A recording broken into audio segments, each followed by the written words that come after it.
Hola, volvemos a hablar de comunicación, del futuro de la comunicación y de las comunicaciones, y en el fondo del futuro del periodismo, que ya nunca va a ser el periodismo como fue. Yo personalmente creo que ya no podría ejercer algún tipo de periodismo que ejercen mis compañeros más jóvenes y más tecnificados que yo. Hay un compañero más joven y mucho más tecnificado que yo, aunque ya tiene la suficiente experiencia, que se llama Urbano García. Urbano García es, creo que sigue siendo, director de innovación y digital en Televisión Española. No lo sé si lo sigue siendo. Y ha ocupado bastantes cargos técnicos y directivos en varias televisiones. Es un experto, es una de las personas que yo conozco que más sabe de televisión y de nuevas formas de periodismo. ¿Qué tal, Urbano? ¿Qué tal? ¿Cómo estás, amigo Fernando? Un placer estar contigo, ¿eh? Todo esto es verdad. Sigue siendo director de innovación y digital en Televisión Española. Bueno, sí, lo que ocurre es que yo creo que cuando una empresa tiene un departamento de innovación no es un buen síntoma, porque de alguna manera está reconociendo que todavía la innovación no forma parte de lo que yo llamo el ADR de la compañía. Y no, no me equivoco, ADR digo aprender, desaprender y reaprender. Por lo tanto, yo creo que el objetivo de un departamento de innovación, al menos desde mi cargo, es desaparecer antes de 5 años y eso significará que la empresa ya ha asumido lo que es la innovación y lo que es lo digital.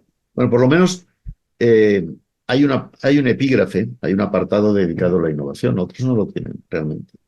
Y yo Sí, creo es que ahora mismo importante. en comunicación es muy importante por lo menos tener conciencia de que hay que innovar mucho, que hay que pensar en nuevas fórmulas, ¿no es así? Mira, yo creo que actualmente en comunicación, al igual que en otros sectores, innovar es un riesgo, pero ahora mismo no hay mayor riesgo que no innovar. Y la verdad es que innovar, bueno, podemos entender muchas cosas, ¿no? Hay quien innova para ser mejor que la competencia, ahora hay quien innova para gastar los fondos europeos y casi innova a la fuerza. Y Sí, luego sí. estamos los que innovamos para sobrevivir, ¿no? O sea, hay empresas que somos auténticos mastodontes y que necesitamos tener en mente, más que la innovación, la disrupción. Yo suelo decir, Fernando, que innovar es hacer lo que hemos hecho siempre de otra manera, pero innovar disruptivamente es hacer cosas totalmente diferentes a las que hemos hecho hasta ahora. Y creo que eso es lo que debemos hacer.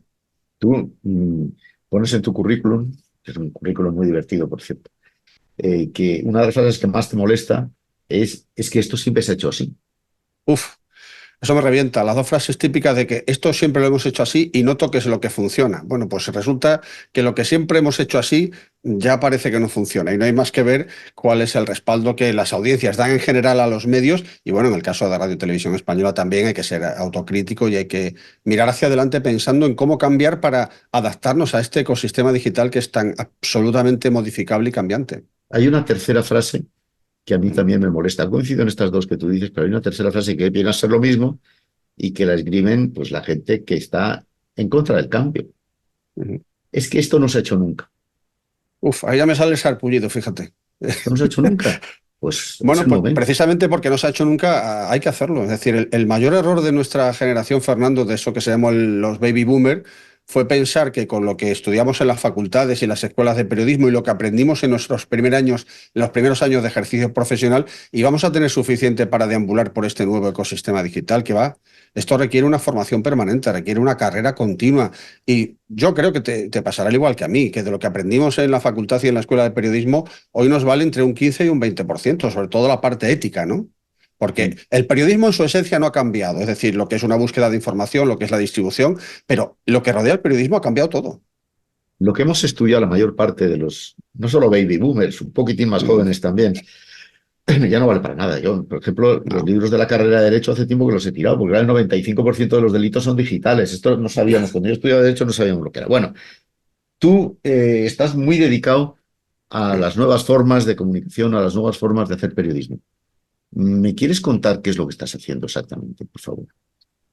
Pues lo que estamos haciendo básicamente es poner las luces largas, es decir, mirar hacia el futuro. Yo creo que los medios de comunicación y las empresas, como digo, mastodónticas, hemos sido como auténticos dinosaurios, ¿verdad?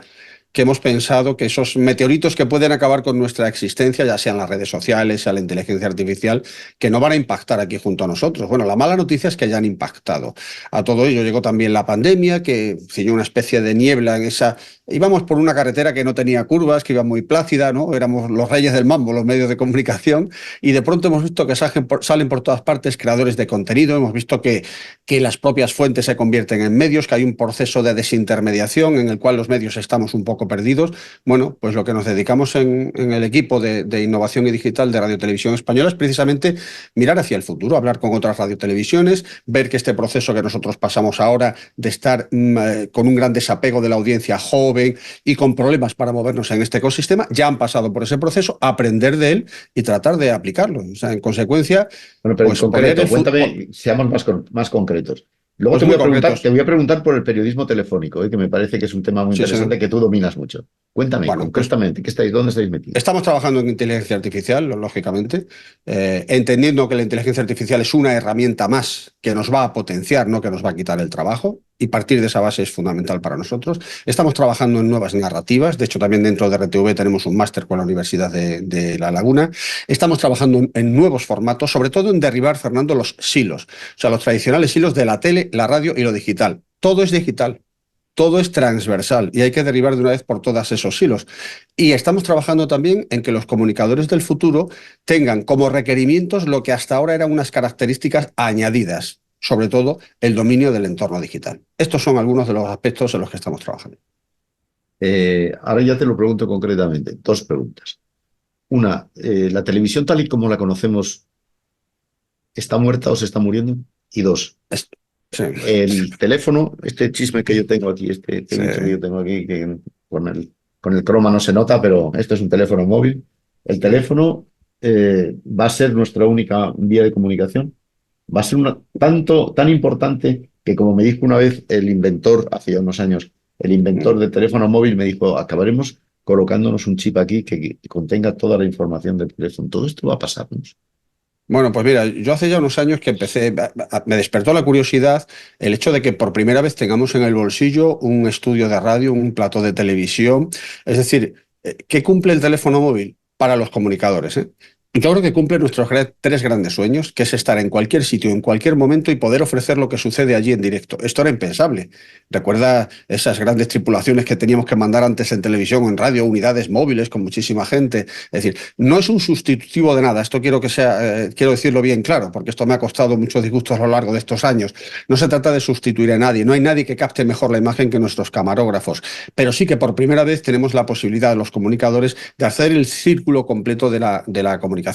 La otra pregunta, a pesar de lo que digan las empresas que evidentemente tienen su negocio en la medición de lo que es la televisión tradicional, tal y como conocemos la televisión y la radio tradicionales, agonizan lentamente, pero agonizan. Quien diga lo contrario, pues no está mirando dentro de su casa, mira a nuestros hijos, a nuestros nietos. ¿Cuál es su dieta de consumo audiovisual? ¿Ve la tele? ¿Escucha la radio?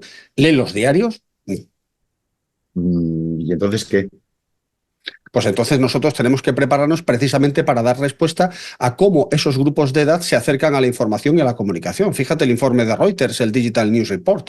En España en 10 años han caído 30 puntos el interés por la información, por las noticias. La gente piensa que las noticias incluso afectan a su salud mental. La gente a partir de las 9:30 de la noche, Fernando, ya no quiere escuchar en la tele, en la radio, oír hablar de guerras, de problemas. La gente quiere un poco más de esparcimiento, quiere más entretenimiento. El gran problema que tenemos en los medios es que no estamos sabiendo interpretar este cambio de paradigma y que toda esa comunicación ya pasa por unos nuevos canales. Si realmente nosotros nos aferramos, por ejemplo, en nuestro caso, a ser una televisión para personas mayores y de 60 años en el ámbito rural, tú sabes que esas personas tienen un problema, que básicamente se van muriendo. Pues nos morimos con ellas. Si nosotros no nos preparamos para atender los requerimientos de las otras generaciones, la pregunta no es si vamos a desaparecer, sino cuándo. Me estás hablando, Urbano, nada menos que de una sociedad alienada, ¿o no? Te estoy hablando de que en esta sociedad cada uno elige cuando quiere, cómo quiere, en qué dispositivo quiere estar informado y esa es la demanda que nos están haciendo a los medios. Es decir, que la sartén por el mango ya no la tenemos los medios. ¿Tú te acuerdas cuando decíamos aquello de que el medio era el rey, ¿no? Lo decíamos hace mucho tiempo. Luego Decíamos dijimos que el que medio, el medio es el mensaje, lo decía. eso es. Y luego decíamos que el medio era el rey, que el contenido era el rey. Luego llegamos a pensar que el espectador, luego que la audiencia, pero resulta que ahora hay una nueva emperatriz por encima de todos estos cargos reales, ¿no? Que es la interacción que se produce entre esa audiencia y la interacción que se produce entre esa audiencia y los medios. Es decir, nuestro trabajo antes finalizaba cuando publicábamos un artículo en el periódico, cuando emitíamos una crónica en radio o en televisión. Ahora casi que nuestro trabajo empieza ahí, porque tenemos la obligación de mantener una comunidad, de convertir esa audiencia en una comunidad de intereses. Y esto es la parte de la comunicación que muchos compañeros de profesión y muchas empresas todavía no han entendido. Cuéntame qué es el periodismo telefónico. Especifícamelo un poco, por favor. Bueno, ¿Qué el hacéis? periodismo ¿Qué estáis móvil. haciendo ahí? Sí, bueno, mira, yo hace unos años hablaba de periodismo móvil. Ahora ya hablo de generación de contenido con dispositivos móviles. ¿Qué incluyo dentro de esta categoría? Los smartphones, los teléfonos inteligentes, pero también incluimos las cámaras de acción, las cámaras 360 grados y los drones. Imagínate, por ejemplo, en situaciones de manifestaciones, de guerras, etcétera, donde el comunicador trata de pasar lo más inadvertido posible. No hablemos ya de esos compañeros a los que le zurran por ser de una u otra ideología en una manifestación o en otra, que eso también pasa. Bueno, la posibilidad de pasar inadvertido y de generar un periodismo que sea menos intimidatorio y más intimista. Te voy a poner un ejemplo muy claro. Cuando nos enviaban a aquella persona, mujer o hombre, que cumplía los 100 años de edad, ¿te acuerdas? Bueno, llegábamos a la tele con nuestros focos, con nuestras cámaras. Bueno, asustábamos tanto a esas personas que casi éramos incapaces de arrancarles una palabra. Si tú llegas con un teléfono móvil, si generas un ambiente mucho más íntimo, vas a tener la posibilidad de generar un contenido que sea mucho más cercano a la gente. Entonces es la posibilidad de utilizar esos dispositivos que ahora nos permiten grabar. Fíjate que un teléfono móvil graba hoy en 8K ese dispositivo que tú tienes ahí. Entonces, esa posibilidad no la hemos tenido nunca. Ahora que la tenemos, nos acerca mucho más a un valor que es el de la inmediatez. Inmediatez a la que nosotros, no cualquiera que tenga un teléfono móvil es un periodista, Fernando, esto es muy importante. Eso te iba a Cualquiera puede... preguntar yo ahora. Eso te iba a No, preguntar yo no. ahora. No, no. Cualquiera puede captar o ser testigo en imagen o en audio de un hecho noticioso. Eso es indudable. Pero eso no le convierte en periodista. Precisamente lo que nos va a distinguir a partir de ahora es nuestra capacidad de dar veracidad y verificación a lo que sucede. ¿Qué me preocupa a mí de la inteligencia artificial? No que vayamos a distinguir la verdad de la mentira. No, no, no, no, no. Es distinguir lo veraz de lo verosímil, que es donde realmente se encuentra lo difícil. Ahora generamos avatar. Yo puedo clonar tu voz, y de hecho estamos haciendo experimentos, puedo clonar tu voz y hacer que digas algo que no has dicho nunca. Incluso con tu propia imagen generar un avatar, generar un clon, y hacer esa verificación hace que nuestra profesión, mira, se vaya a volver un poco más oscura, porque nos vamos a dedicar a verificar lo que han hecho otros, a contrastar lo que han hecho otros, a dar mucha más profundidad a la información, ¿no? ¿Es tranquilizador esto, todo esto que me estás diciendo?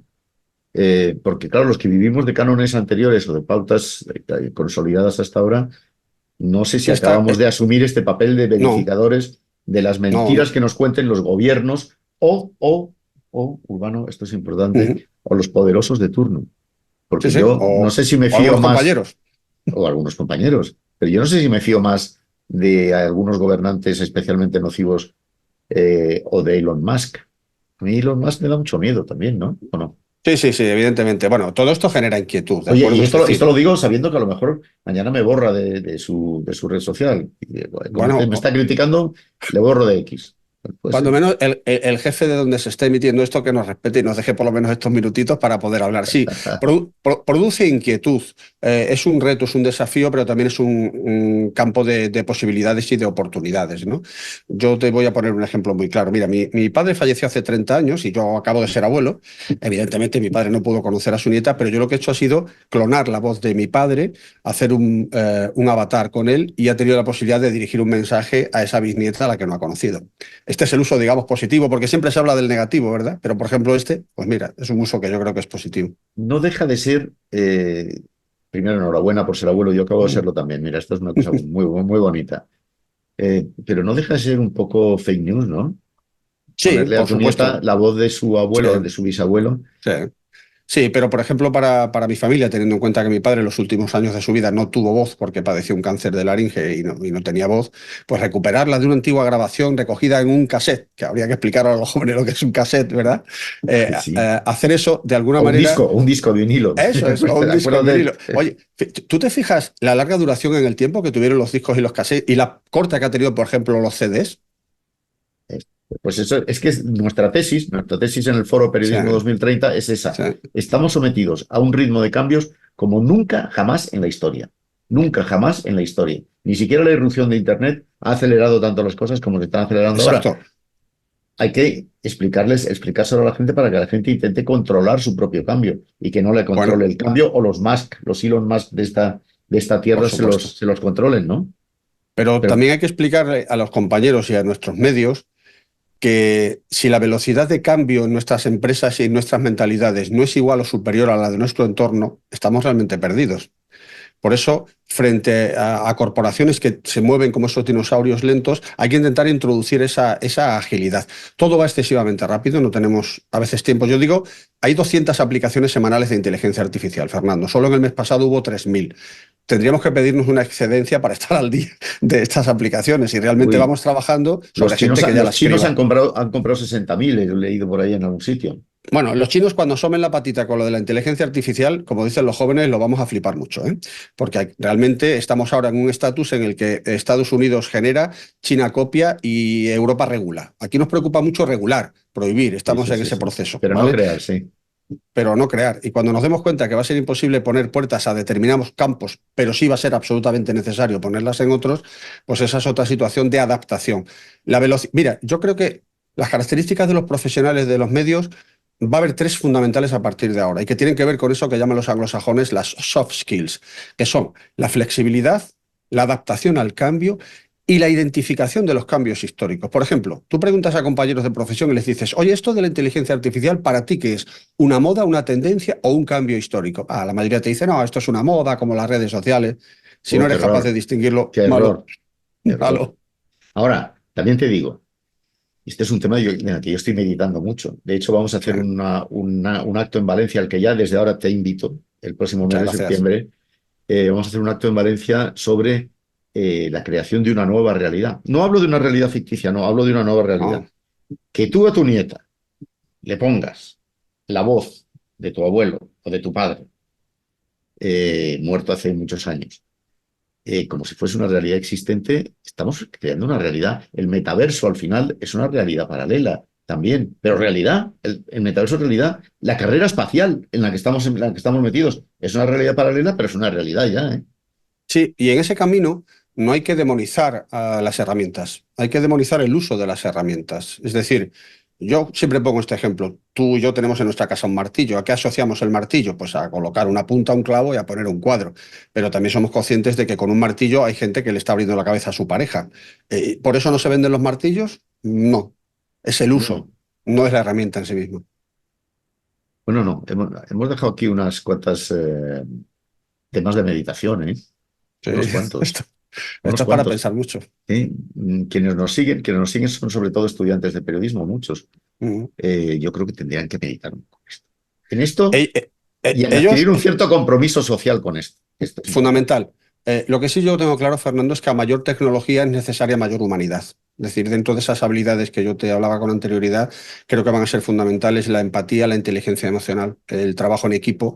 Esto va a ser absolutamente fundamental, Y porque un si no, poquito de cultura general, ¿no? También, ¿no? Que no hay mucha, mucha, ¿no? Que no hay mucha, mucha. claro, por eso te digo, humanidades en Porque mira, general, ¿no? Yo, ¿sabes por qué sé yo que me engaña a mí mi Bing, mi hermano Bing? Le consulto todos los días para escribir mis columnas, le consulto todos los días para pedirle algún dato y tal.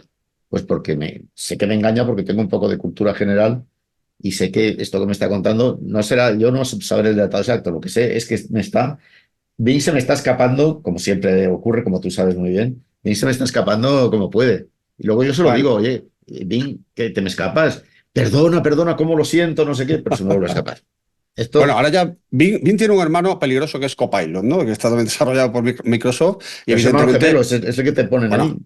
hacen alucinaciones. Yo te voy a dar un ejemplo. Justo cuando apareció ChatGPT, digamos que era noviembre aproximadamente de 2022, un compañero tuvo la ocurrencia de poner mi nombre dentro de ChatGPT para preguntarle, ¿no?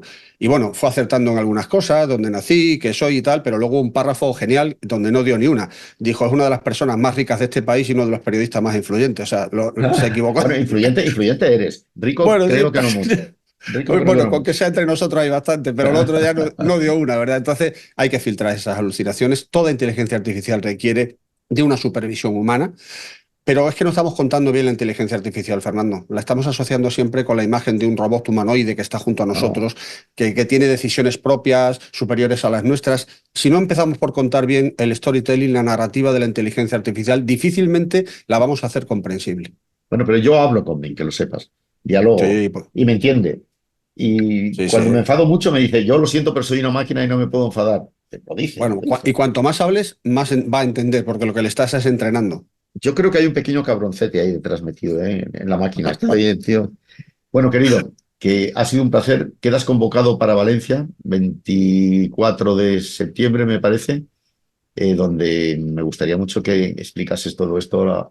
Ahí sí vamos a tener alumnos, vamos a tener como cerca de 300 alumnos ahí. Espero verte. Y muchísimas Por gracias. supuesto, lo que necesites, Y buenas vacaciones, aunque sé que eso estás en esperemos. Mérida hoy y Dios te ampare hoy, que hoy de los 42 grados no bajas. Bueno, Pues no va a bajar, pero bueno, estamos con la familia, que es lo importante. Un un abrazote, abrazo muy Fernando. fuerte, Urbano. Un placer haber hablado Adiós. contigo, de verdad. Adiós. Adiós.